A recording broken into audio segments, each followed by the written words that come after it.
துணைவேந்தர் மீதான வழக்கை ரத்து செய்ய சென்னை உயர்நீதிமன்றம் மறுப்பு தெரிவித்திருக்கிறது. கூடுதல் விவரங்களை செய்தியாளர் சுரேஷ் வழங்க கேட்கலாம். சுரேஷ், வணக்கம். இந்த வழக்கு குறித்து விரிவான விவரங்களை பதிவு பண்ணலாம். சுரேஷ், வணக்கம். சேலம் பெரியார் பல்கலைக்கழகத்தில் அந்த பல்கலைக்கழகத்தினுடைய விதிகளை மீறி அரசினுடைய அனுமதி பெறாமல் பெரியார் பல்கலைக்கழக தொழில் முனைவோர் மற்றும் ஆராய்ச்சி பவுண்டேஷன் என்ற ஒரு அமைப்பை அரசு நிதியில் துவங்கியிருப்பதாக அந்த பல்கலைக்கழகத்தின் துணைவேந்தர் ஜெகநாதன் உள்ளிட்டோருக்கு எதிராக பல்கலைக்கழக ஊழியர் சங்கத்தின் சார்பில் புகார் அளிக்கப்பட்டிருந்தது. இந்த புகாரை அளித்திருந்த இளங்கோவன் என்பவரை தன்னை சாதி பெயரை குறிப்பிட்டு பேசியதாகவும் அந்த புகாரில் குற்றம் சாட்டப்பட்டிருந்தது.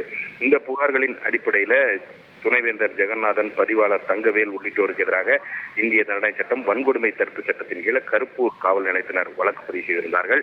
இந்த வழக்கை ரத்து செய்ய வேண்டும் என்ற கோரிக்கையுடன் துணைவேந்தர் ஜெகநாதன் மற்றும் பதிவாளர் தங்கவேல் உள்ளிட்டோர் சென்னை உயர்நீதிமன்றத்தில் மனுக்கள் தாக்கல் செய்திருந்தார்கள். அந்த மனுக்களில் எந்த ஒரு முறைகேடும் நடைபெறவில்லை, பரிவர்த்தனையும் நடைபெறவில்லை என்று தெரிவிக்கப்பட்டிருந்தது. இந்த மனுக்களை நீதிபதி இளந்திரையன் விசாரித்தார். இந்த வழக்குகளை ரத்து செய்யக்கூடாது என்று காவல்துறை தரப்பில் கடும் எதிர்ப்பும் தெரிவிக்கப்பட்டிருந்தது. இந்த வழக்கில் நீதிபதி இன்றைக்கு உத்தரவு பிறப்பித்திருக்கிறார். அந்த உத்தரவில் துணைவேந்தர் ஜெகநாதன், பதிவாளர் தங்கவேல் உள்ளிட்டோருக்கு எதிரான வழக்கை ரத்து செய்ய முடியாது என்று கூறி அவர்களுடைய மனுக்களை தள்ளுபடி செய்து உத்தரவிட்டிருக்கிறார். விவரங்களுக்கு நன்றி சுரேஷ். செய்திகளை உடனுக்குடன் தெரிந்து கொள்ள உடனே சப்ஸ்கிரைப் பண்ணுங்க.